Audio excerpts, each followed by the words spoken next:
We face a lot of obstacles as small-scale poultry growers, and one of those is that fresh chicken is available 7 days a week in your local grocery store, and there's a lot of factors that go into that. And the more you learn about them, the better chance you're going to stand at marketing your birds, where if you're operating at a smaller scale, you can't have fresh chicken all the time. You're going to freeze some of your chicken to extend your season. You're only going to be available in batches, and having some customer education, being able to discuss that, is paramount to your success.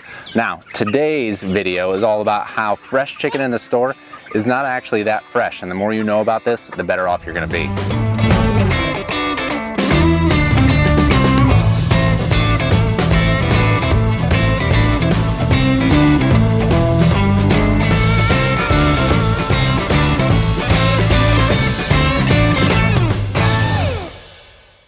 So I'm sitting in a chicken tractor, and this week's a little political here on Farm Marketing Solutions because that is the politics section of the book that I wrote, which I'm going to plug at the end of this video. So the further I went down the rabbit hole once I started raising my own birds, the more I realized that our current agricultural system, our current food production system, one, is feeding a lot of people, and two, is feeding a lot of people trash food. And we're seeing that by escalating number of heart disease, food-related diseases, heart disease, diabetes, and just general slothy people because their food is just not so good. Not everybody knows all the things that go into what it takes to get a fresh chicken to the store. Now, we're trying to contend with having fresh chicken available in different cuts and different pieces 7 days a week is a pretty steep thing to ask when you're a small scale producer and you can't produce year round. You can't produce quite at the same volume. You're trying to market both fresh and frozen chicken. I actually moved to all frozen chicken. It just made my life easier. I lost a few customers, but for the most part, I did all right. Now, I promised we would talk about how the store chicken is not so fresh. Now, I learned this from the APA Grit. APA Grit is, I think, a bi-monthly publication put out by the American Pasture Poultry Producers Association, which details industry standards, both for our industry in the pasture-based world, but also the conventional-based world, because the more you know about all of how chickens are raised, the more you can differentiate yourself. And just because people are raising chickens in Marden doesn't mean they don't know how to raise chickens. They're just not raising chickens the same way you might think is ethical. They still know everything there is to know about chickens. So the more you study conventional agriculture, which I've been doing for the last several years, the more you're going to be a better pasture-based farmer. Now, getting a fresh chicken onto a store shelf. If you kill a chicken, this idea came to me to shoot this video because somebody put a tweet out. PETA, the organization People for Eating Tasty Animals, had a thing, what if there was a killed on date on your chicken or beef or pork? Would you still be likely to eat it? Would there be a decrease in sales because people are thinking about how that animal actually died? I think that's an amazing thing. They should put a killed by date on all meat. That would be perfect because one, it was an animal, and you should be considerate on the volume that you're eating and the type and quality and source of your food. But two, it would tell you how old that meat is. Now, for chickens especially, there's a thing called chill packing. You can chill pack a chicken at 28 degrees and the outside starts to freeze, but the inside doesn't fully freeze. And because the bird doesn't freeze all the way through, it's still considered fresh. And that's how most chickens are shipped. If you just ship a chicken on ice versus chill packing lasts up to 2 weeks longer for fresh than it does if it's just shipped on ice. Now, if all of your chicken houses are in the Midwest or down in the Carolinas and you need to ship them all over the country, you're not going to have same day slaughter and then ship out, where you have with a more local based system.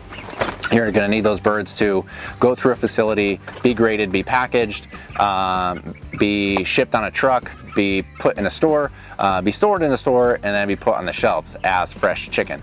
And that fresh chicken you're buying in the store could be up to 2 to 3 weeks old by the time you're eating it, which to me is crazy.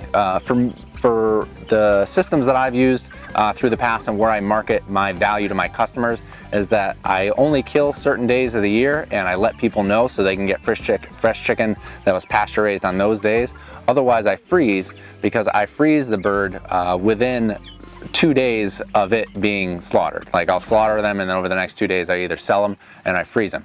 There are histamines that build up in the meat, and I've had people come to me with family members with allergies to the histamines in meat that is a little bit older, that's not super fresh, because they had an allergy. And that was another marketing thing, that it just felt good to be able to provide meat for her son who was allergic to these meat that was just older, you know, a bit just not as fresh.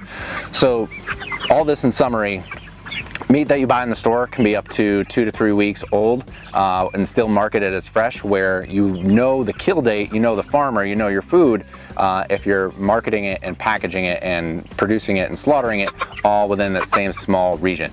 And that is a valuable thing for you to try to convey to your customers. Now, you got to make that short. You'll have to define for yourself what the best practice is for bringing that up in conversation. Maybe it's a blog post that you write for your website, and then you share that blog post with your newsletter, with your CSA customers or your meat customers, whatever the avenue might be. It is a great sales point for the small producer and a way for us to differentiate ourselves from the larger producers. Now, I talk about this today because in Pasture Poultry Packet number 2, in the back section, I have over 50 infographics and ways for you to present this information to your customers that I've already put together for you. You just photocopy or print your own copy yourself. Fun fact, you know, your chicken, this is a chicken that's partially frozen, and I talk about chill packing on actually 2 different pages, and I have a timeline for when a local bird is produced and then given to the customer versus what you would see in the store. The other common practice with the chill packed birds is that they can be sprayed with chlorine bleach before they are packaged, and that bleach will dissipate after a time and after they've been opened. But if you open a store-bought chicken, it just doesn't smell the same as a freshly packed bird from your local farmer, who does, you still have to process very clean. I'm going to throw that last caveat in there, that doing it just in your backyard, you know, there's a certain degree of foul that can happen there. So have clean practices, be very transparent about them, and learn to differentiate yourself from the other guy. And that's how we succeed as an industry and move ahead and get more birds on grass. If you want to buy this book, if you want to see the other things I have for sale, you can go to farmmarketingsolutions.com/store, or just go to the farmmarketingsolutions.com, and everything's pretty easy to find on the homepage. I worked pretty hard on that. But other than that, next week's not going to be so political, but tomorrow's video is. I'm going to shoot that right now. And I hope you have an awesome day. The sun just came out from behind the clouds, and I'm missing my sunglasses, and I've been weeding hops all day. So that's today. You guys are awesome. Until next time, I'll see you out in the field.